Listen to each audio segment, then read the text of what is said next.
Okay, today I'm gonna show you how to do Gauss-Jordan reduction. Let's take a look at this example 2. First, we have to take the equation and turn them into the augmented matrix. So for these equation, we can turn them into augmented matrix like this. So the first entry of the first row is 2, second entry is 1, third is 3, and the fourth is 1. Same for the second row. First is 4, 2, 4, and 4. Next, third row is 1, 2, 1, and 4. This is our augmented matrix.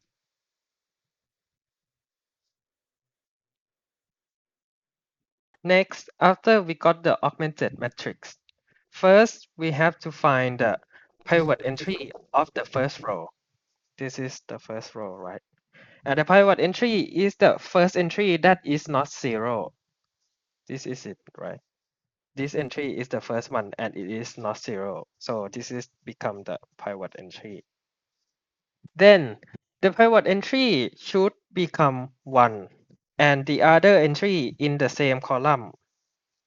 This is the same column, right? And other entry in the same column should be 0. Now, to make the 2 become 1, we can just divide it by 2, right? So we can just write it like this. 1 for the first row divided by 2.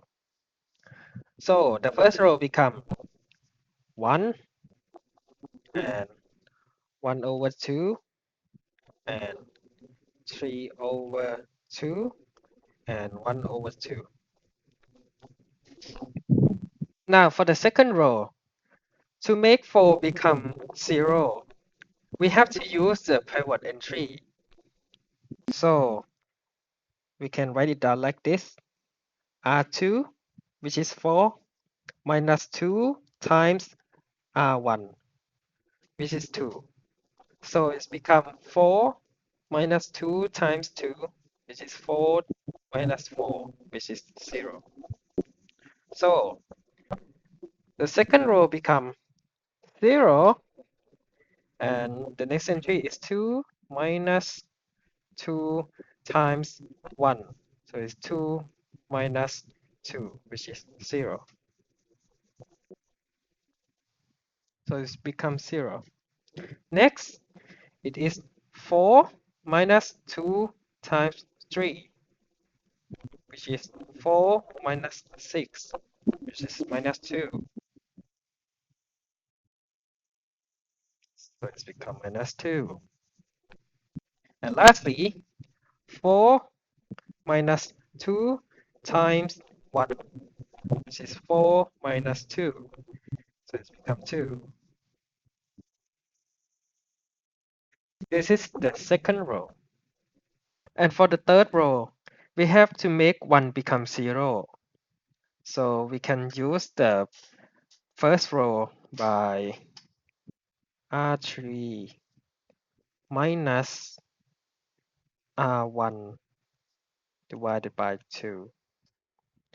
And we know that the R1 divided by 2 is actually just this row, right? So we can just use that row. So it will become 1 minus 1, which is 0.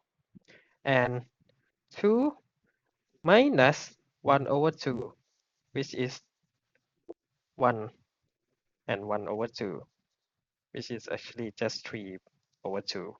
Next is 1 minus 3 over 2, which is minus 1 over 2. Next is 4 minus 1 over 2. So it is 3 and 1 over 2. Or it is 7 over 2. This is the third row. And I will put it in a matrix. This is the result of the first operation. Next, after we finish the first row, we move to the second row. But before we can do any operation, we have to reorder the row first. So we can swap this row and this row because this row is shorter than this row. So the order should be that the longest to be the first, then the second, then the third. So we have to swap the second row and the third row, and we can write the operation like this. To swap with the R3 like this, and the first row we can just copy it, which is 1 over 2, 3 over 2, and 1 over 2. Then after we swap the row, we got that second row become the third row. This is 0, 2, that's 1 over 2, and 7 over 2. Then the third row become the second row. So it's 0, that's 0, minus 2, and 2. And this is the result of the swapping operation. Now, after the row is correctly ordered, we can continue the operation. The next pivot entry, which is the second row, the pivot entry is this one, right? So this entry should become 1, and others should become 0. The third row is already 0, so we can ignore it. Now for the first row, we know that the R1 is 1. So 3 times R1 is 1 minus R2, which is 0. So the result is 3. Next, we know that it should be 0. Next is 3 times R1, which is 3 over 2, minus R2, which is 1, minus 1 over 2. So it becomes 9 over 2 plus 1 over 2, which is 10 over 2, which is 5. So it's become 5. Then the fourth one is 3 times 1 over 2 minus 7 over 2. So it's 3 over 2 minus 7 over 2, which is minus 4 over 2, which is minus 2.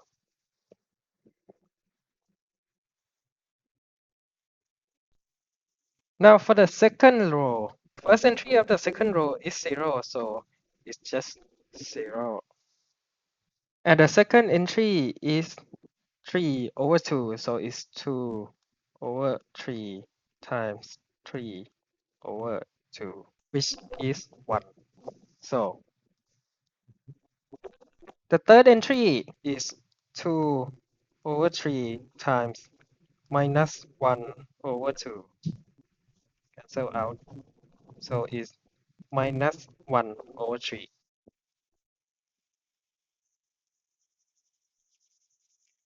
And the fourth one is 2 over 3 times 7 over 2.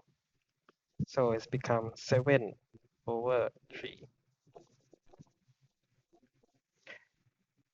And the last row, we didn't do anything, so we can just copy it down. So this is the result of our operation. Next, we need to make the pivot entry of the third row, which is minus 2, become 1, and the others is 0. So for the first row, we can multiply them by 2. So 2 times R1, which is 5, is equal to 10. And we can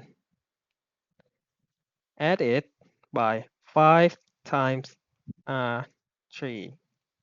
So it's become 5 times minus 2, which is minus 10. And 10 minus 10 is 0. So for the first row, the first entry becomes 2 times 3 minus 5 times 0, which is 6. Next is also 0. And the third entry is 2 times 5 plus 5 times minus 2, which is 0. You already know that. And the last one is 2 times minus 2 plus 5 times 2, which is minus 4 plus 10, which is 6. And this is the first row. For the second row, we can minus the second row by 1 over 6 times R3. So it becomes minus 1 over 3 minus 1 over 6 times minus 2, which is minus 1 over 3. That is minus 1, so it's become plus 1 over 3. So it is 0. This becomes 0. And for the other two is still the same. So it's 0, 1, 0.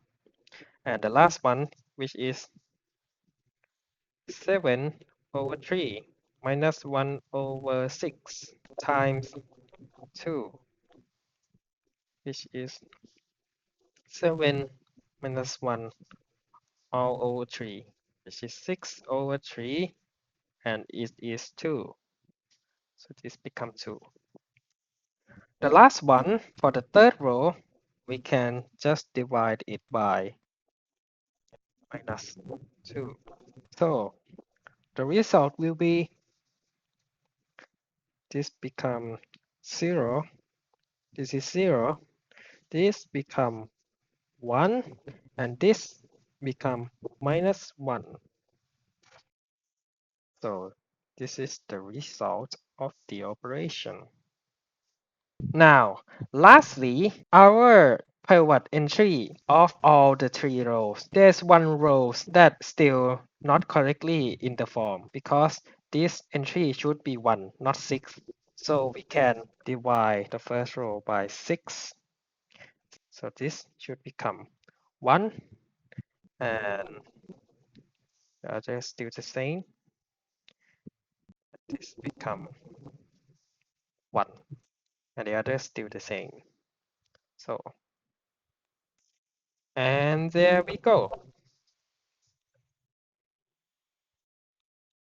This is the final form that we want. So this matrix means that the x, y, and z is equals to 1, 2, and minus 1. This is the answer of the problem.